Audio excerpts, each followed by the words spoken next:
And now, Minion Works presents Freelance Heroism.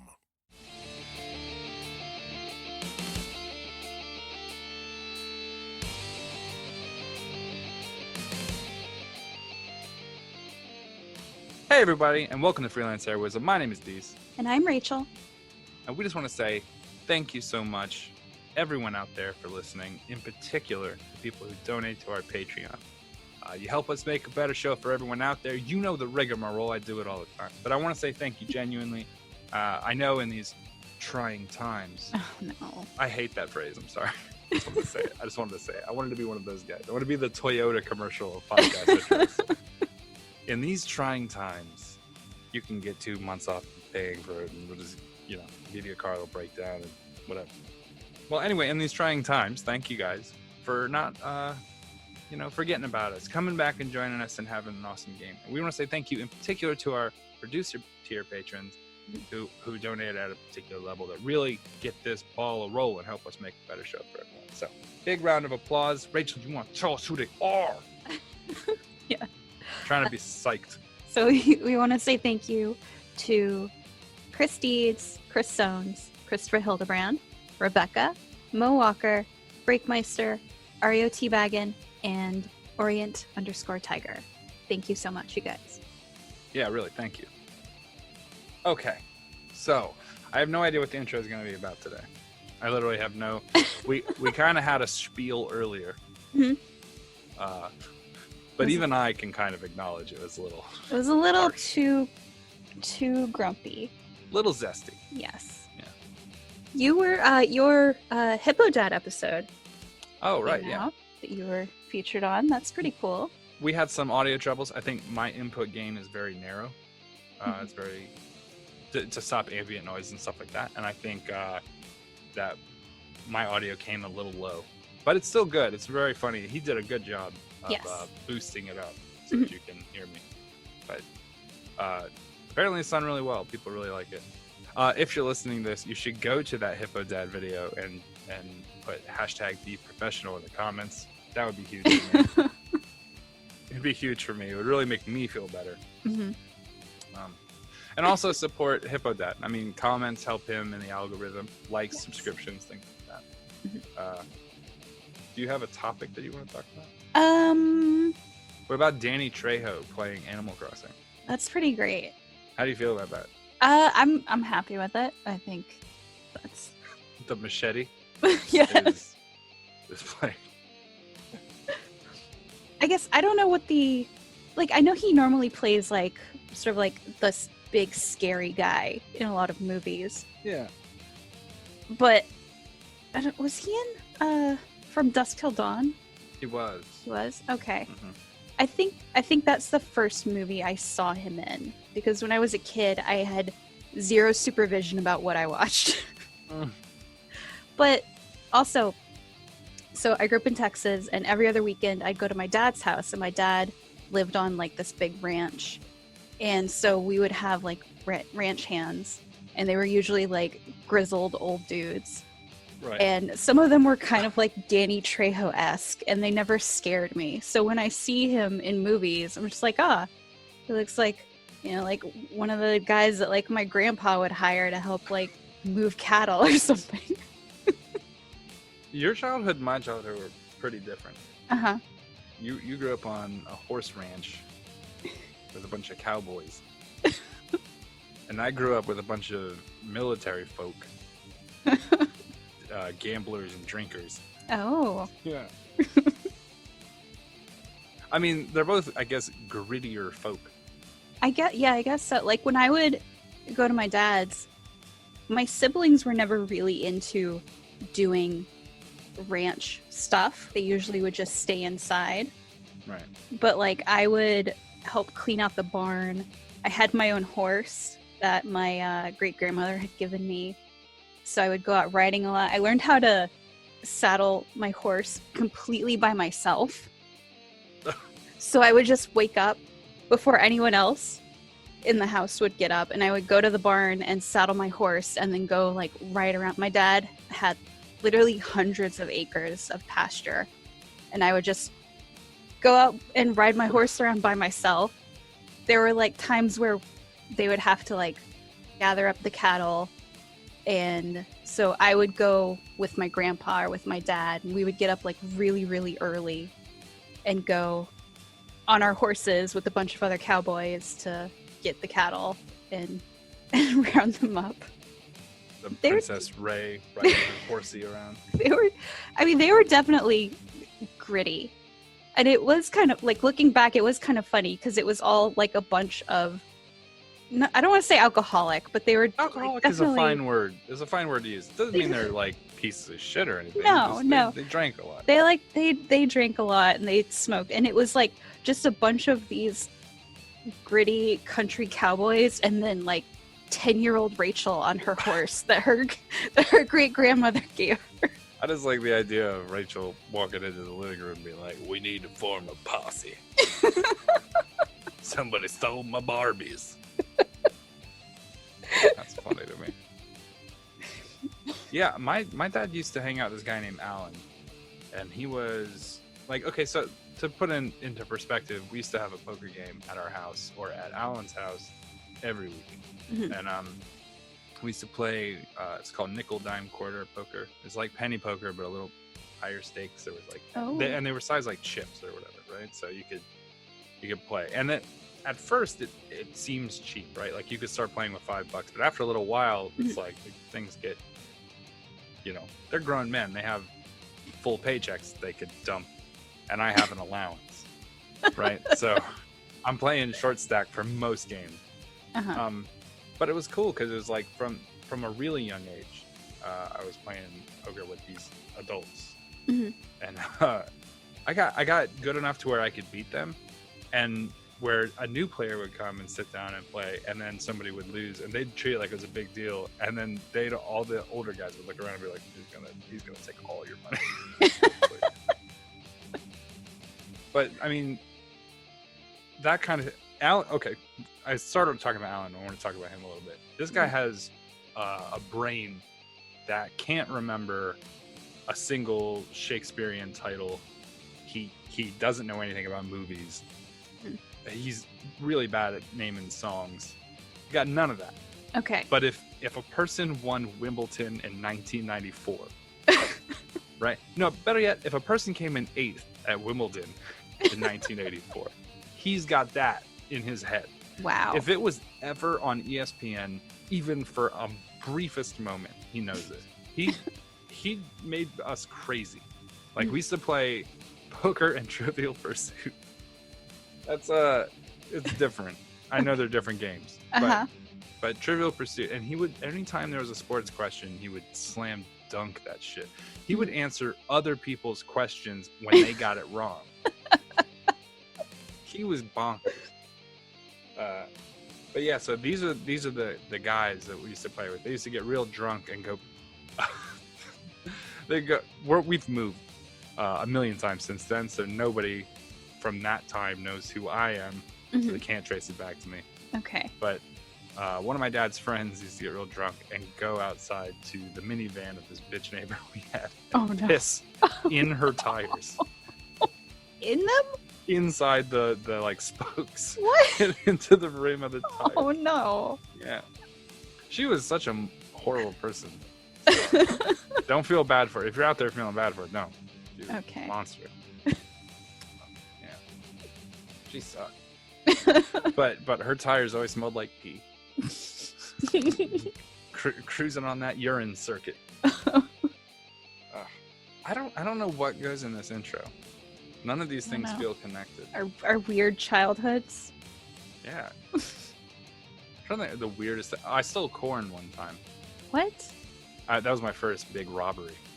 Your big heist. Yeah, it was a corn heist, and I stole, like, looking back on it, Pillowcase full of corn. No, way more than that. What? It's like I don't know how much a bushel is, but multiple bushels. Was this like fresh corn, like still? Yeah. It was on the stalk. They were growing it. Okay, so like, I had justified it to myself. I came with a clever dodge, a lie, and everything. But there was this community garden on one of the bases where we used to live, and all these people would go out there and farm all kinds of stuff like tomatoes and blah blah blah. This is in Germany, right? Mhm. And so there's a shit ton of corn, like an entire football field of corn. Uh-huh. And I found out that if you hit like at the right angle, you could break the stalk off and leave the stalk standing up. So from a distance, everything looked fine. And I got it down to such an art that I was able to get most of the corn. Oh my god. Right.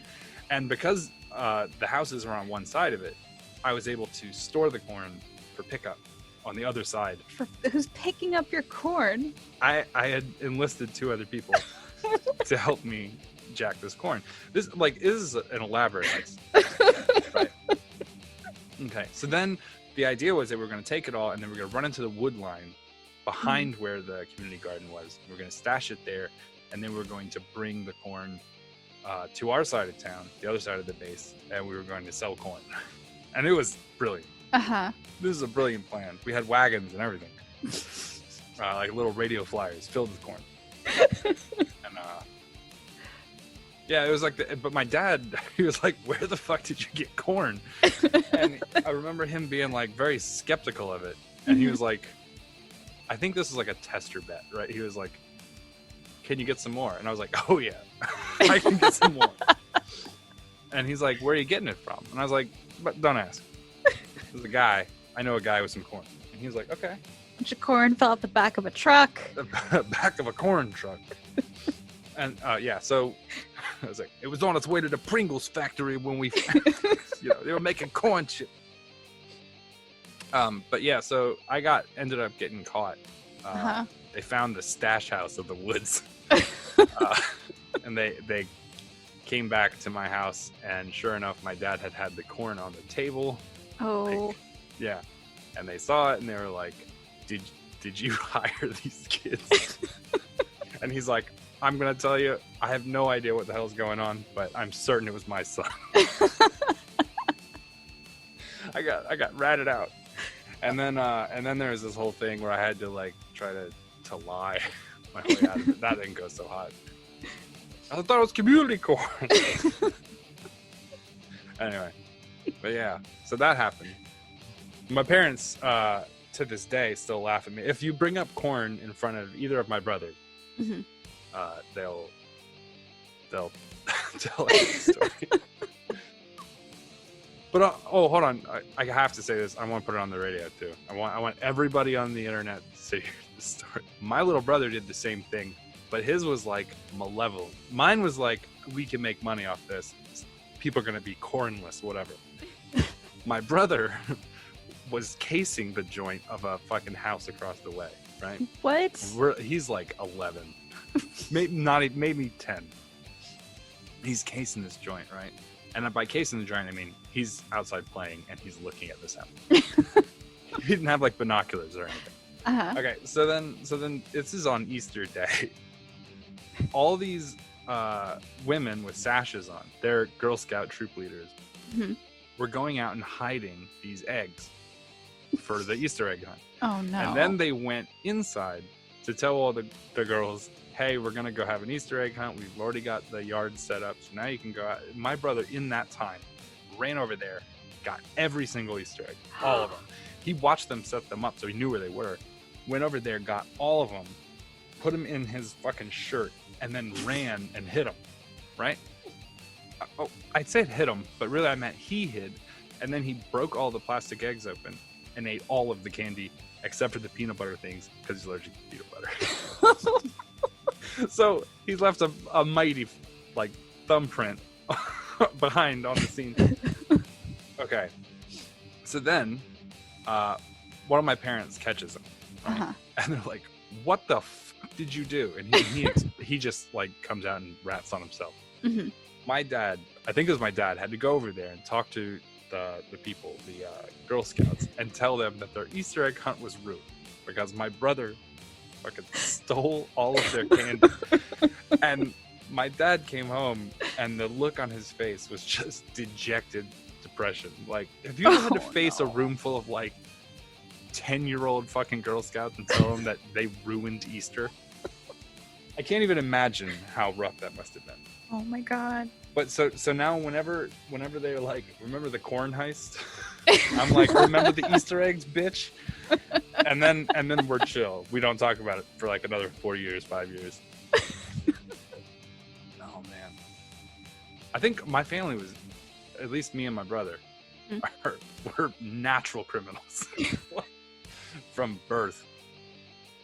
The Ocean's 11 of Easter eggs and corn. Oh my god. Oh, that's silly. I was trying to make a business of it. He literally sat and ate all his profits. There was a different level of motivation. You see what I mean? Like the corn thing was like, I'm going to push this corn. I'm going to make money. Yeah. So it's like, I'm going to sell all these Easter eggs. No. He's like, I'm going to eat them, except for the ones I can't eat, and then I'm going to throw them in the lake. What? He didn't even put... No, I don't know what he did with them. He just got rid of them. I think he just threw them in the garbage or something. Wow. But, well, he didn't have time, I would imagine, to open the eggs, look inside.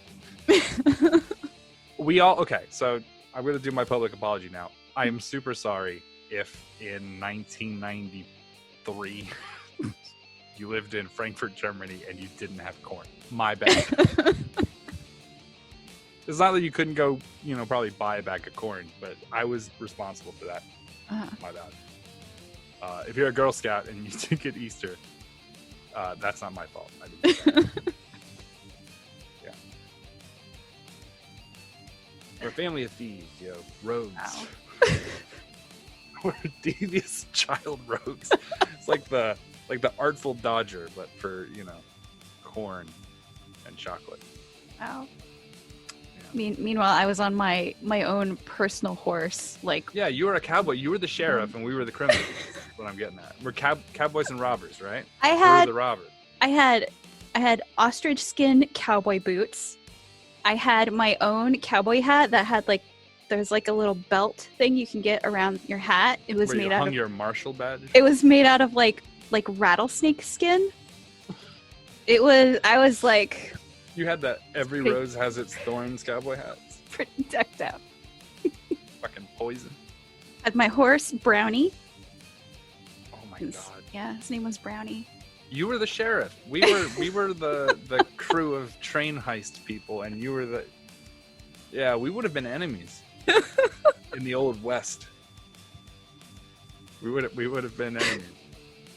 Well, before Interpol finds you, takes you back to Germany for your crimes.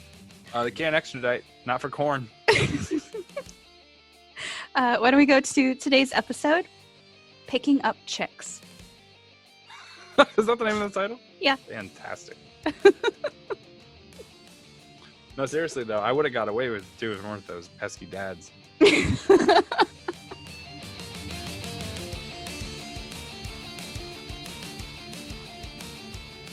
No, we start with Kavir on the back on the table reading his journals. He's been there for a couple hours. Adrie's been on another table for a couple hours. Mhm. Both of them kind of pretty much just meditating. Kavir on his journals. Adrie on... There's so much to meditate on with Adrie right now. Victor missing, unable to save Brendan outside right now, stopping Nick from bringing him back as a zombie. Just missing Strahd in her head, her two fathers. I don't miss Strahd in my head. Brain Daddy? Where you at, Brain Daddy? I had three daddies, Ludo, and Strahd. They were all there. No. I got advice from them all. Everywhere you look, there's a vamp. The Uncle Strahd. house episode. Ludo Tanner. Oh, Ludo Tanner. That's fucking ridiculous. Uncle Strahd. I have mercy. I'm going to sit upright and I'm going to slam the journal shut. And I'm assuming that's going to get everyone's attention. Yes. Yeah.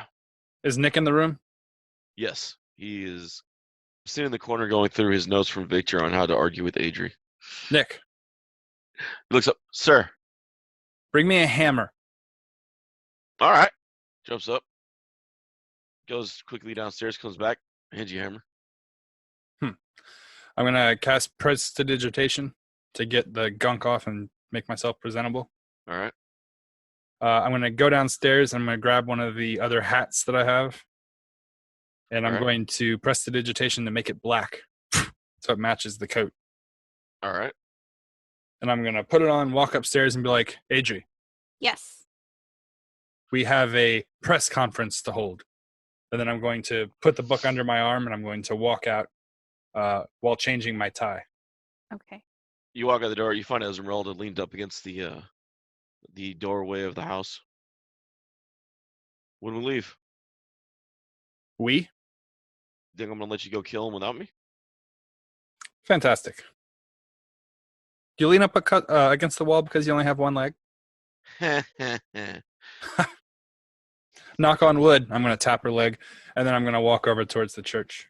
She leans over to Adrie. I'm gonna break this leg off and shut up his ass. That sounds terrible. What's gonna be terrible is watching him walk with your legs. I'm watching you crawl with one. I'm going to follow Kavir. Okay, I'm going to walk into the church. All right. There's a staircase, I assume, that goes up to the steeple. Yes, sir. All right, going to climb up there, climb out through the window, and then stand up near where the bell is, and All right. hang on to the steeple with the holy symbol on the top. Okay. Bring me the hammer. Nick runs up all the way up to you and hands you the hammer. I'm going to start hitting the bell. Dong, dong, dong. It takes a few minutes, but everyone actually gathers outside trying to figure out what the hell's going on at this time. Little in the afternoon. And then a woman on a dragon comes by because she heard the bells. And she's like, she doesn't like decimates bells. Vallaki. Yeah. Oh, I was thinking it was the old one with the bell. Shame, shame. You know what's funny? That's actually an interesting metaphor I was thinking about the other day. The shame bell versus the two queens at their breaking point, both having bells play in the background. Kind of interesting. Anyway, That is true. So after everyone in town is out looking at what the hell's going on with the bells, Proof life needs more cowbell.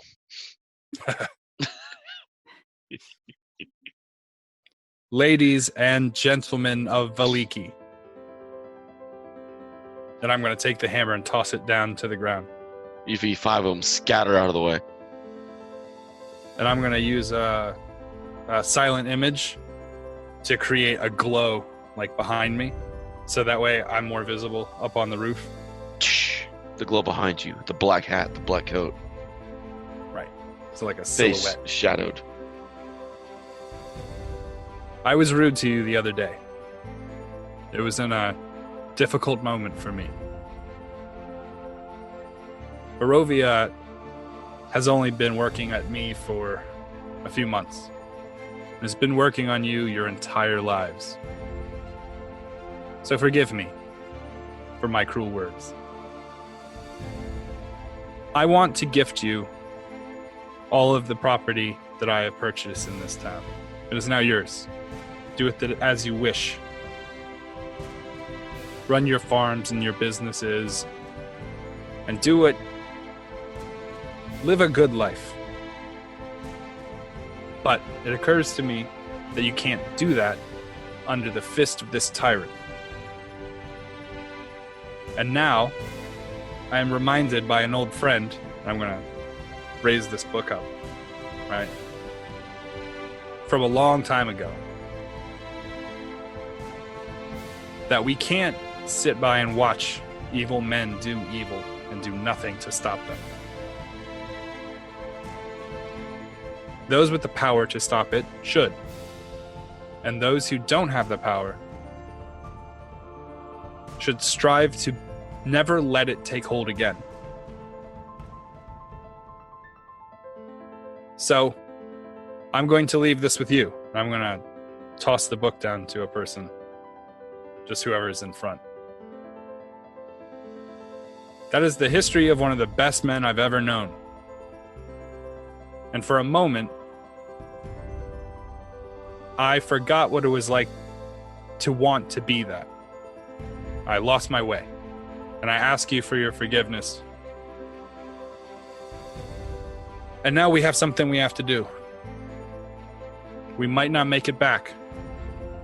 And if we don't, it's up to all of you to last, to survive, until someone else can come to help. Okay, I'm going to make my portent roll. All right. I'm going to do a roll off of the roof. Ooh. 15? You say 50 or 15? Yeah, 50, David. That's what I rolled, a 50. I was like, motherfucker. I rolled a 50. I'm Sonic the Hedgehog. That was a 15. You know, I wouldn't be claiming to be Sonic the Hedgehog these days. Yeah. Well, if it fucks up, then we can always try it again.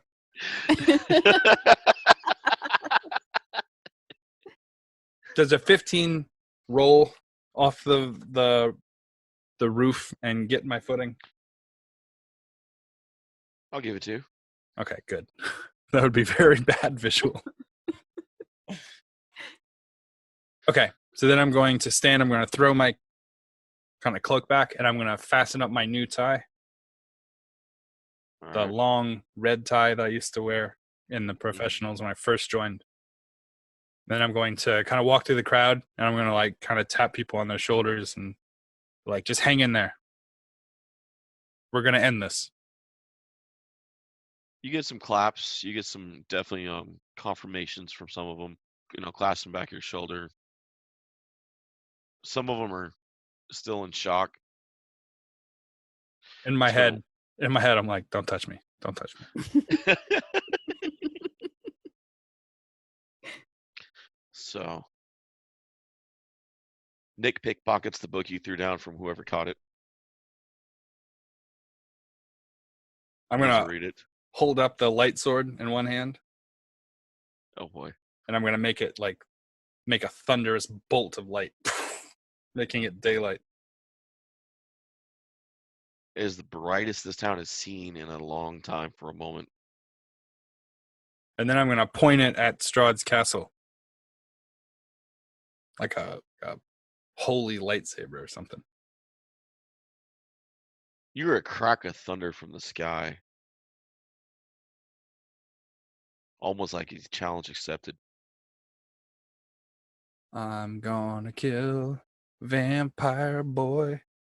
Jared Leto, run and hide.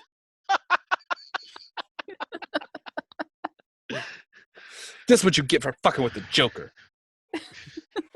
You got 30 seconds to die, boy.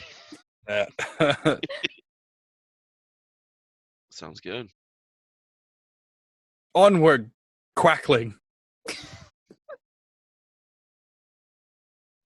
we're going. Adrie's like, ah, quack. Esmeralda's trying to keep up to the two of you with a horse, but can't. You can't let her ride with you on your... I can. Oh, wait. We're My running. And demon she's on a horse? horse. Yeah, Oh, that's Right. right. Oh, yeah. I am bringing my demon horse figurine, though. of course she is. That's okay. 12 can take it off her dead corpse. I mean, No. it'd be a nice collection.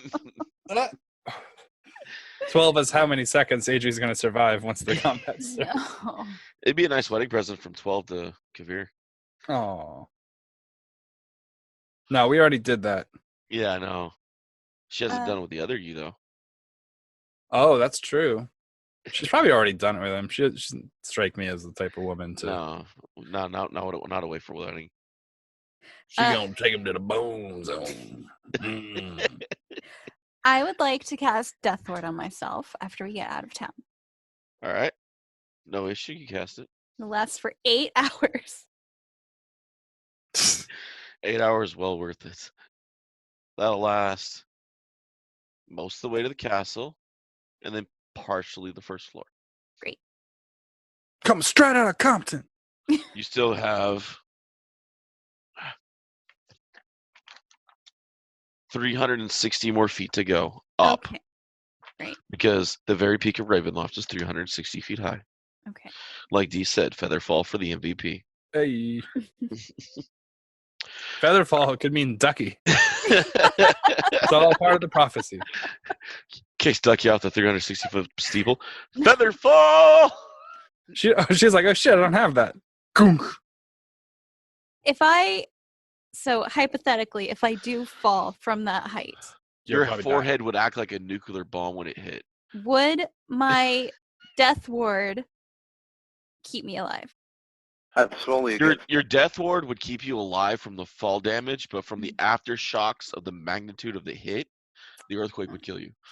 Only if it did at least 1 hit point of damage after death ward is gone. You'll collapse the entire area and crush the plates down below, which would cause a lifting of the.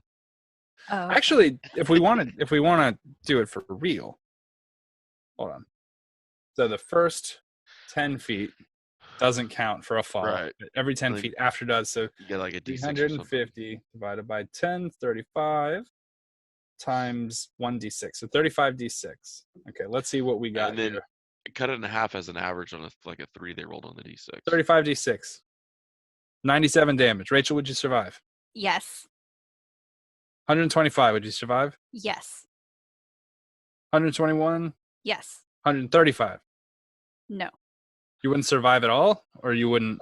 I would be below my max. I have 132 hit points. I'm rolling this consecutively to get like a random sample size, and so far you've only actually gone under twice. 135, 137. Okay. All right. Yeah, you can survive it. All right. So we just got to pick her up at like 30 feet to drop her, and it'll be instant kill. Yeah, don't jump when you go out. Oh, okay. Got to get those numbers up. All right. My reaction speed would be fast enough to cast Featherfall on you, though. So no worries. Yeah, that's true. Just because the giant forehead doesn't mean she's gonna fall any faster. Well, it would be per second, but 9.8 seconds squared is the Yeah, per acceleration of second. gravity. So for the first little bit, I would be in range to cast Featherfall on you, as long as I took the first action. If I didn't give it some burn off time. So yeah. So you should be all right. Okay, great. As long as I run to the window and cast it and don't like light my pipe first. Mm-hmm. Okay. Yeah. All right. So we're leaving Esmeralda behind. she'll catch up. Okay. We could grease butt and run. Issues, yeah. You can carry her, Adrie. I could carry her. I'm so strong. And still maintain full speed. Yeah, I'm so strong. That's the defense. I'm so strong. Look how strong I am. I mean, I you don't gotta know. love the. Is there like, how do I know like what my weight limit would be? You have a 18 plus strength. I have a 16 strength. Oh. Um, I mean, she doesn't weigh that much. I think you'd be able to do it. Yeah, I don't actually see a weight in the a weight limit or anything in the back of the book where it speaks of A 16 is considered Yeah. top tier strength, though. It's like that. yeah. So I'm certain you'd be able to carry a person. You pick up Esmeralda and well, first I Hold off. ask her, Oh. say, is it okay if I carry you? Better to apologize than ask permission. I thought you'd never ask. That's a weird response. I'm not gonna Adrie's acknowledge picking it. up chicks. And then I will pick her up. That should be this episode's title, Picking Up Chicks. We could get a lot of views. Adrie picks up a chick. Hey. Oh man. So yeah, you pick up Esmeralda and bolt off. I'm gonna pull a DM magic trick and you guys both catch up to Chinacote about the gates of Barovia. If you remember, the gates are actually the castle's on the other side of the gates as well as the town of Barovia. The gates on Old Slavic Road. As you guys are running at the speed you're running, you catch a couple of wolves on the road. One of them you recognize as Chunicote's wolf form. The other one you recognize as Fauna, like a black and white, just darting down the road. Black and white wolves. Towards us or the other way? No, Towards the gate. Towards the gate. I'm gonna As slow all- down and be like, "Hey, I speak fluent wolf." Rawr, rawr, rawr, rawr, rawr, rawr. You get an acknowledgement from Fauna, as always. Just kind of they recognize and gleam in the wolf's eyes. Okay. I assume you get one from Jacob or Chunicote as well. Yeah, I'm gonna run next to Chunicote at the same speed he's running, facing towards him, like running backwards. Told you we'd be here in time. You see him slightly covered with some blood and whatnot from in his fur from a previous encounter. As you guys, Yeah, it's probably a little, probably more than just a little. yeah. I didn't bother to clean up. As you guys get within 50 feet of the gate, as always, it creaks open magically as it has in the past. It just shakes and opens, and I mean, speed you guys are going, it opens up just enough for you guys to slip through running. Okay. As you guys reach it. As soon as I step inside, I'm going to face back, like out towards the gate, and look at both sides of the wall that surround the castle from the inside. This isn't the actual gate of the castle. This is the gate of Barovia that would swing open. Right. Same one you played. Well, that's what I mean. Yeah. Right, that one. I'm going to back through it, and I'm going to look at the walls to make sure there's no one hiding on the sides. You don't see anyone hiding on the sides. You already picked up the sense that the road's emptier than normal. Like, Strahd cleared the way on the roads for you. That's so kind of him. Hey, did you bring your vacuum? Rachel, the one I let you borrow? Oh, yeah, I still have that. Those don't exist in this timeline. What? I built I'm one. kidding. I sent I you the know. blueprints. Yeah, I approved it already. Take that, physics. Yeah, immediately after the gate, the road forks. And you guys cut. And you take the windy road you guys hadn't taken yet. Okay. You guys have always looked down this road. I mean, every time you've come through this area, it's been the road not taken because it's the road that leads directly to the Black Keep. But, until now, you guys haven't. And that has made all the difference. Yes. Well played. As you guys approach, there are two towers on either side of the road with a no gate in between them, just two stone towers that go up. You can't see the top of them through the fog. You just feel the cold. As you enter the courtyard towards the main door, a thick, cold fog swirls it. Sporadically, flashes of lightning lance through the weeping clouds overhead as the thunder shakes the ground. Through the drizzle, you see torches, flames fluttering on each side of the keep's main doors, and you actually find them open. A warm light spills out of the entrance, flooding the courtyard. High above the entrance is a round window with shards of broken glass lodged into the iron frame. The walls that enclose the courtyard are 90 feet high, and the dark towers of the castle rise even higher. The doors in the gate towers on each side of the tunnel entrance are shut against rain, and a howling wind goes through the courtyard. But the main doors to the keep are open. There's a large shattered window overlooking the main entrance 50 feet high, and no light can be seen through this great window. I will set Esmeralda back down on her feet. Foot. Her foot. There is an actual drawbridge. I challenge anyone to draw a bridge. The two towers on either side find the gates are iron bound and built-in locks. You are on a flagstone floor, and the mechanisms that raise and lower the drawbridge are on both of the portillas. But you don't actually see any handles nearby or anything, or any chains. You just see them actually built into the portillas. What kind of drawbridge would be lowered? What kind of thing is suspending the drawbridge down or up? There's like a chain mechanism, or Yes, it would be a chain mechanism. is the chain visible? I'm assuming it has to go through the hole, but it could be Yes. behind the. Oh, it's visible. Okay. Yeah, you see the chain visible, but it goes inside of the towers. Right, but the chain is You from do the see bridge. part of it open, yeah. You do Right. see part of it. So that's all we got to do is break that. Junikote, Yeah. care to fire a few arrows for us? I can do that. Can he marksmanize a chain from across the river? Actually, the chains are pretty much next to you where the drawbridge would drop. Oh, is the bridge down? It's up, but it's on your kind of side or no, you're right. It's on the other side. Sorry, I read that wrong. I feel like Yeah, that's a shitty drawbridge if the armies are allowed to dictate when they use it. It's like, god damn. but Yeah, no, yeah, Kind he of defeats the can, purpose. yeah, he can shoot with the arrow. See if he does enough damage to shatter the chain. Well, how about I use a musket? That'll work. Do you think you can hit it? How difficult a shot is this? I've been practicing. Well, I'm going to give you advantage on it either way.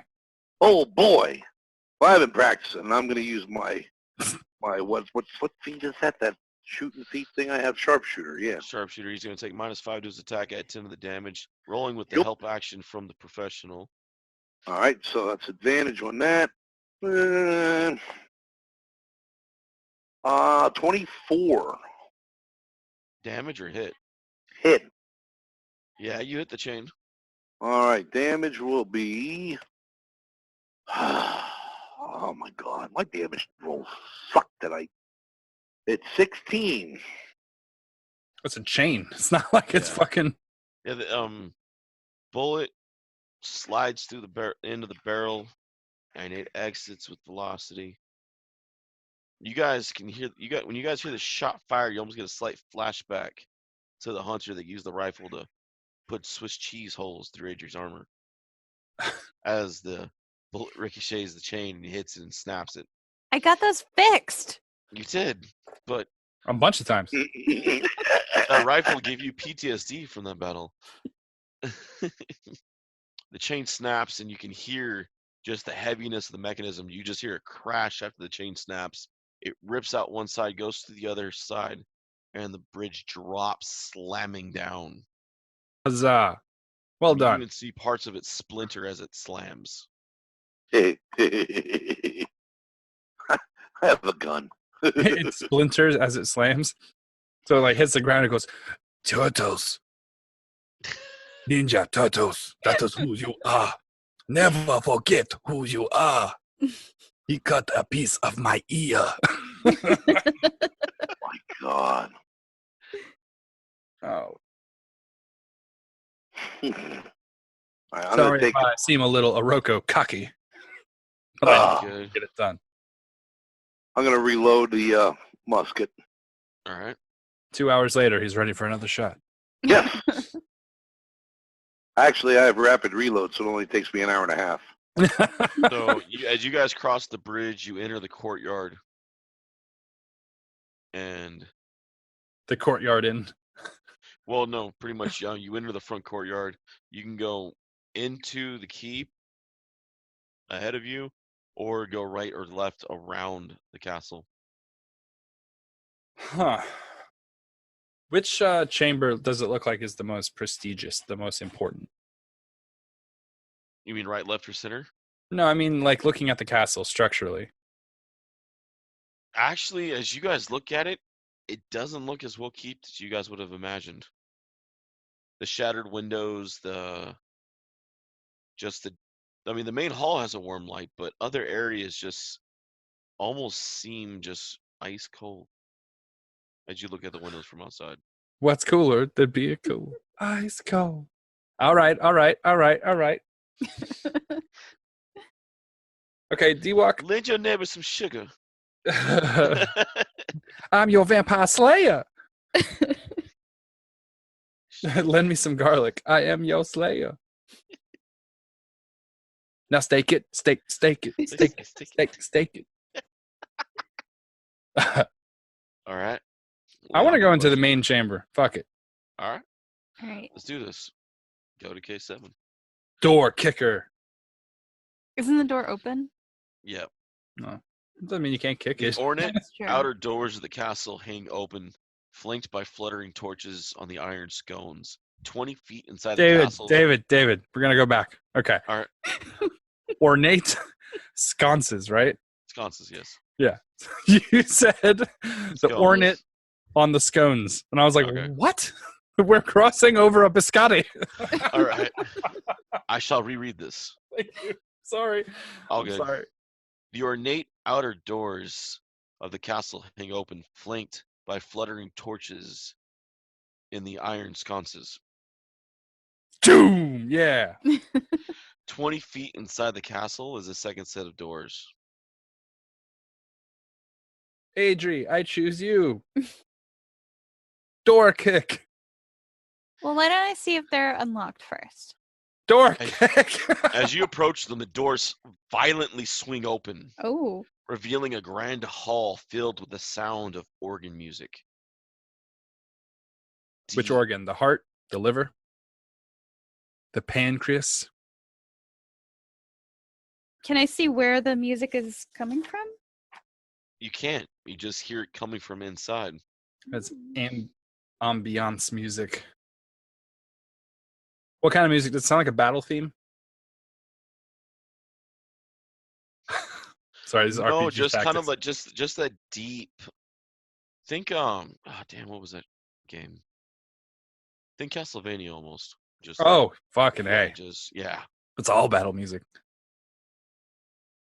Overhead of the vaulted entry foyer, as you guys see with the doors wide open, 4 statues of dragons glare down at you, their eyes flickering in the torchlight. Flickering Flickering. like glass or like wet? Like glass. Or actually, no.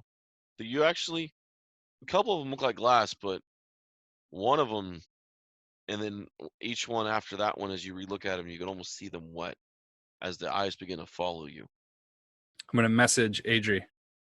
Stone shape. Stone shape him into the wall. Aren't they high up? I'll throw you. You can't throw me.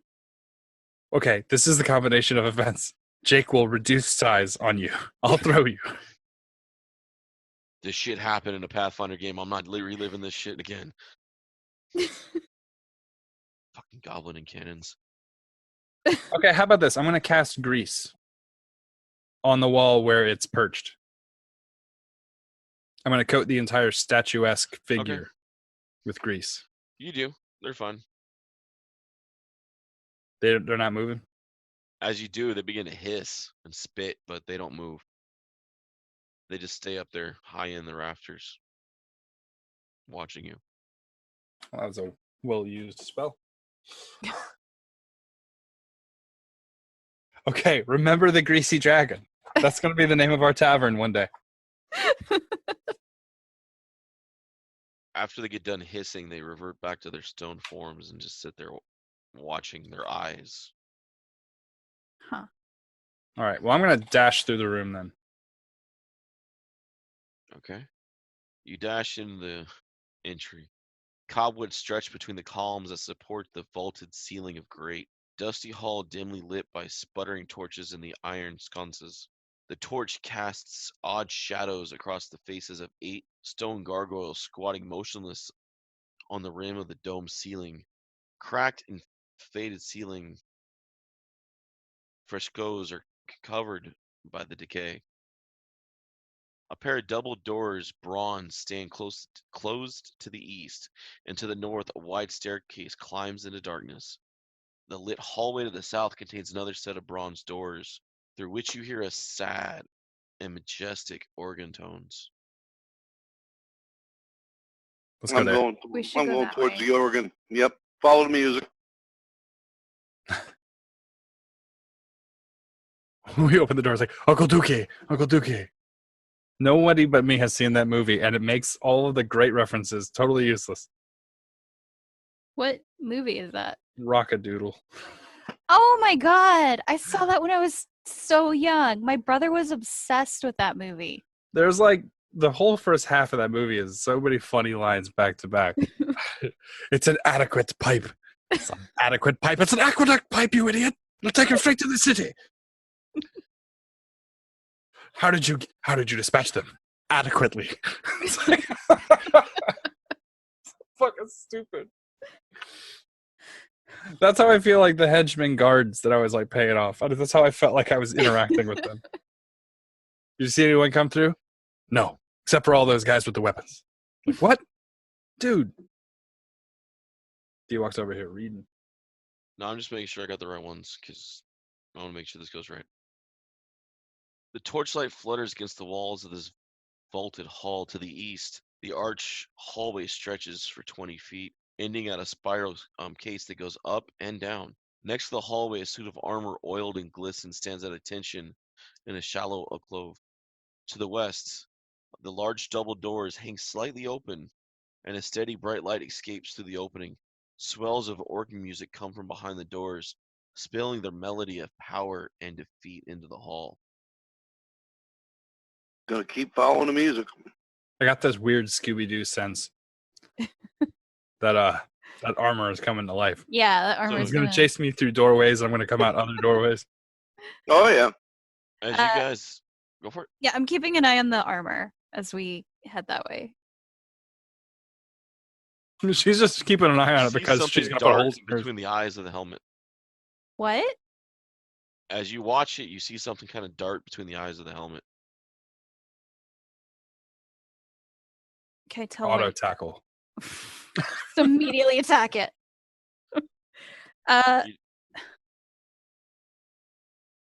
Do I hear anything?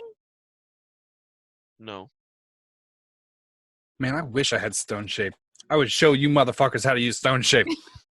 Esmeralda's keeping the back of the line watched as you I'm guys are gonna- in the front. I'm gonna approach the armor. All right. Who goes there? You approach the armor. The armor blankly stares at you. Empty blackness in the eyes now. Where once you saw something move. Is there does it have like a visor or something? Yes. Okay. The visor, the slit is where you saw something. So can I draw my sword and use the tip of my sword to lift the visor? Yes. Okay, that's what I'd like to do. A crawling hand jumps out at you. Oh no, I knew it. I hit it like I'm wielding a baseball bat. He's a supervillain now named the Puppeteer. The Hannikin. Roll me a d20. Okay. What do I add to it? Your attack. All your sorrows. Okay. 15.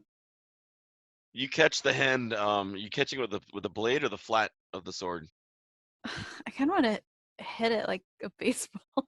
You catch it with the flat of the sword and slam it hard. It slams against the wall nearby, it's flat, and just hits the ground and takes a couple drunken finger crawls towards you, then collapses back down and lays palm up or finger up, just kind of wiggling, twitching. I want to use the hamburger help action on it.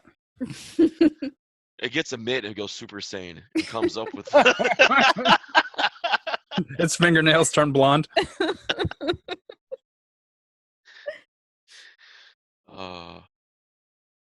It summons all the great powers of Rachel Ray and beams you with a light. It's going to come back in the next game with the Infinity Gauntlet on. You know it. You see the glow of the time stone as it disappears, only to reappear later. Uh-oh. Spoilers.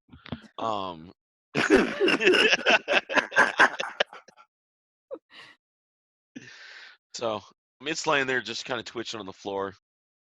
Okay. And I'll continue on to the room that we can hear the music coming from. Double clap. It's not dead. Oh, I thought I killed.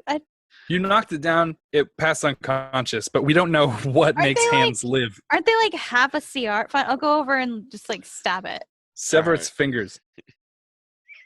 As she severs fingers, it grabs her sword and just holds it for one last minute before it falls dead. Okay.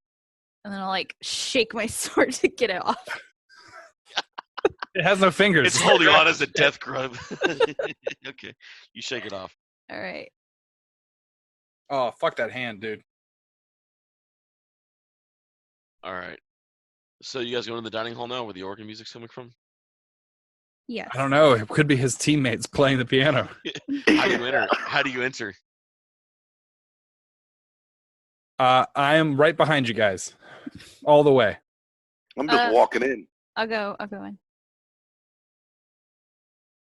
You walk. I'm going to be like, if let's say there's a hallway that turns into a room, right? We got a ways. All right.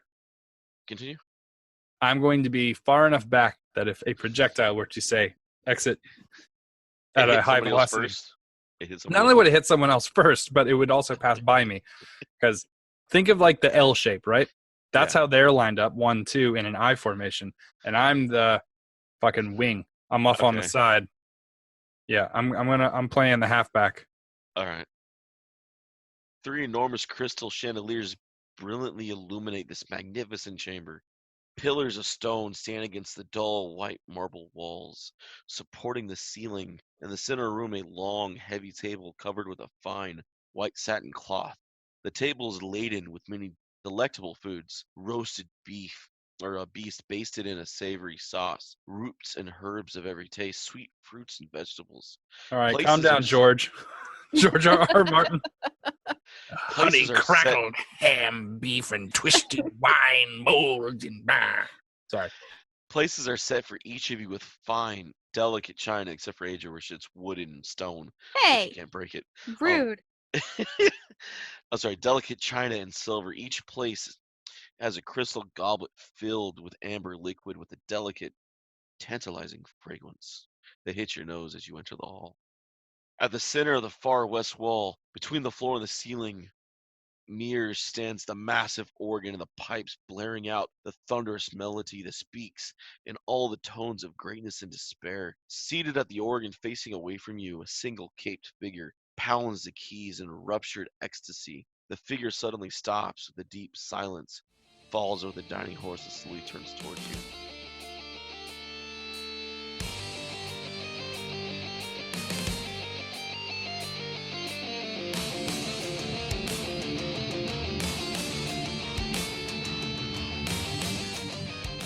Once again, we want to thank you guys for listening to Freelance Heroism.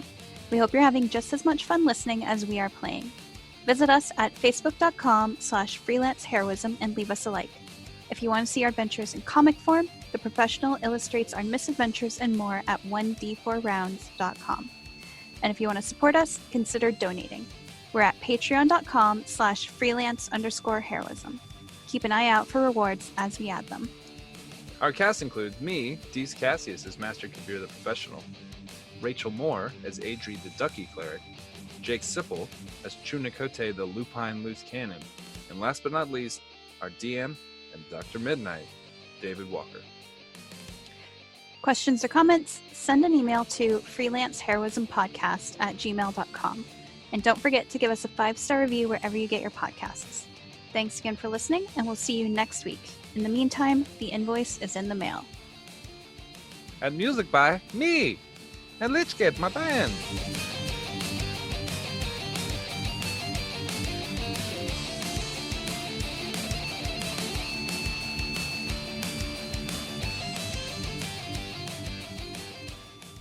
I wish I made those stories up, but they're true. I wish those were just funny. I just think it's funny how like you were like doing child crime and I was like the mascot for a bunch of old cowboys. That is very funny. The idea though that our personalities is I was hanging out playing poker with men and fucking stealing. And you were riding around on a horse with a posse of fucking old cowboys. This feels like you were the sheriff. That was your marshal crew. All the deputies that you deputized. I was at the saloon spending off my corn winnings.